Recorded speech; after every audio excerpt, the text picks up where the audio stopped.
ESPN, trying to get difficult athletes and coaches to talk to me. And then the last 10 years, working with the Department of Defense, convincing them to work with my tiny little company way outside of the DC Beltway. I've been called a battering ram, pit bull, and indefatigable. Now, the last one I had to look up because it's not exactly a conversational word, right?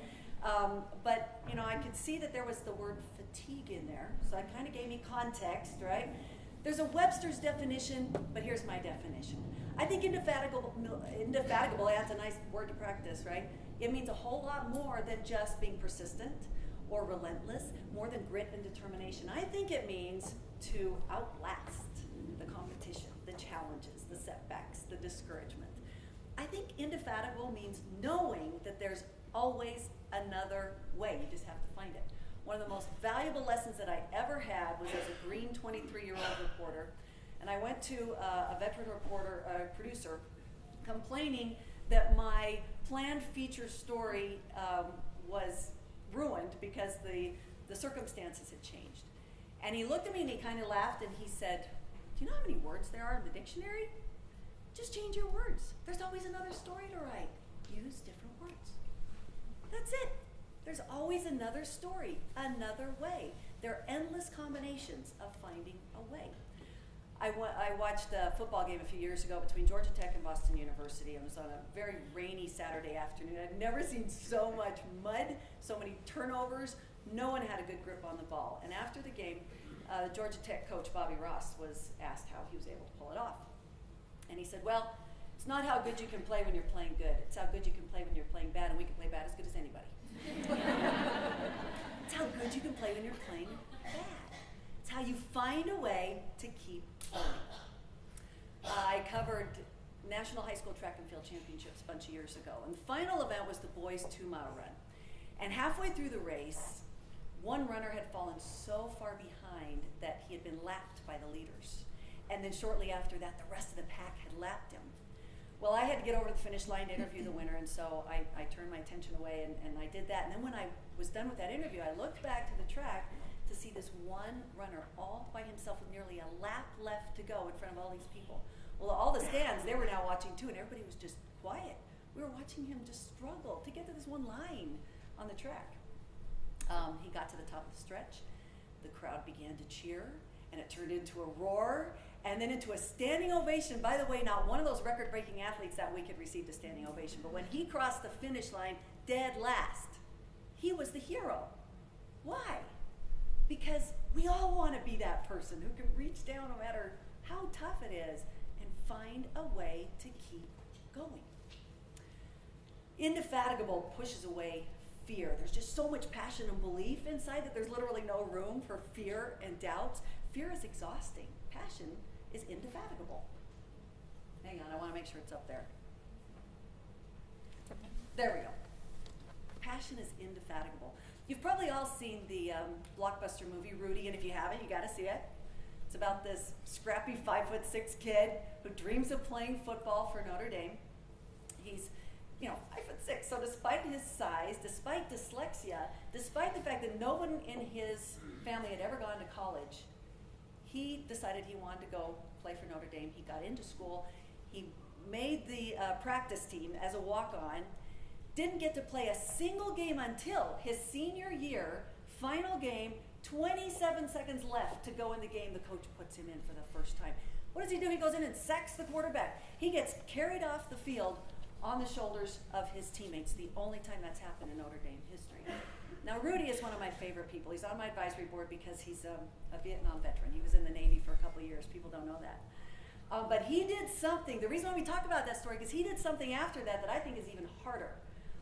So he was speaking at a Rotary Club in the 70s, and a guy came up to him and said, "Your story needs to be a movie."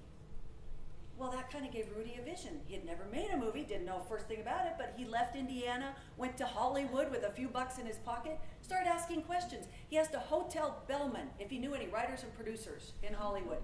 The bellman said, "Well, let's see, there was this writer who did the script for Hoosiers. He kind of lives in this one area." Rudy went out to that one area, started asking questions, tracked down the postman.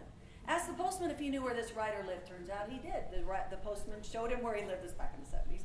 And Rudy knocked on his door, convinced the writer to hear his story, And over the next 6 years, this writer and Rudy went back and forth working the system in Hollywood, the ups and downs, and they produced one of the most inspirational movies of all time. Millions have been inspired by this movie. My own son says it's his favorite movie ever. I mean, it's gone global. Rudy's passion was indefatigable. West Point was strictly for men until 1976, when they finally opened the doors for women. One male cadet said, "Any woman who even thinks of going to West Point is not mentally straight." Can you imagine what that was like for this first class of 61 women going to West Point? That if they succeeded, if they failed, it would prove someone's point, right? In the top right, the happy blonde way in the back, she's one of my dearest friends, Ann Fields McDonald. She was so excited to find out at 18 she could follow in her dad's footsteps as an Army officer. So she applied, she got in, and before she even got there, she started hearing things like, "Women will attend the academy over my dead body." And cadets and professors were threatening to resign. She said, "I hadn't even gotten there yet, and I felt like I didn't belong." That whole first year, she said, was just about survival instinct. I was just there to outlast the last stupid thing that was said and done. And then defiance kicked in.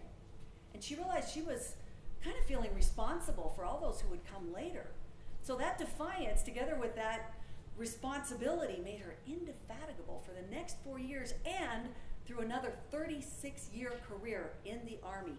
Black Hawk pilot, and she was the second West Point female graduate to earn the rank of General Officer. Brigadier General Ann McDonald. How cool is that? Doesn't get much cooler than that. And she married, she and her husband John are the first married general officers in the entire Department of Defense. Boy, when I walked through the Pentagon with them, they're rock stars. Everybody knows them, especially Ann McDonald. She's very cool. Chris and Jane Horton. This bracelet is in honor of Chris, an Army sniper who was killed in Afghanistan September 2011. His widow, Jane, is she's like my little sister, actually. She learned through her own personal heartbreak after that knock on the door that there was not one single person in the entire Department of Defense whose only task was to make sure that the right policies were in place for the families of the fallen. No survivors advocate at the Pentagon. She decided to make that her mission. She left Oklahoma 3 years ago, moved to Washington, D.C., all on her own, and for the last 3 years she has been making the rounds in the media, making the rounds on Capitol Hill, gaining signatures. I was with her last week in the senator's office. As we started to leave, she turned to the aide and she said, "Even if the senator doesn't sign this," which I know he will, by the way, "even if he doesn't sign it, I'm not going away. I'll keep coming back." She will keep coming back. She will outlast. She will find a way. That's indefatigable.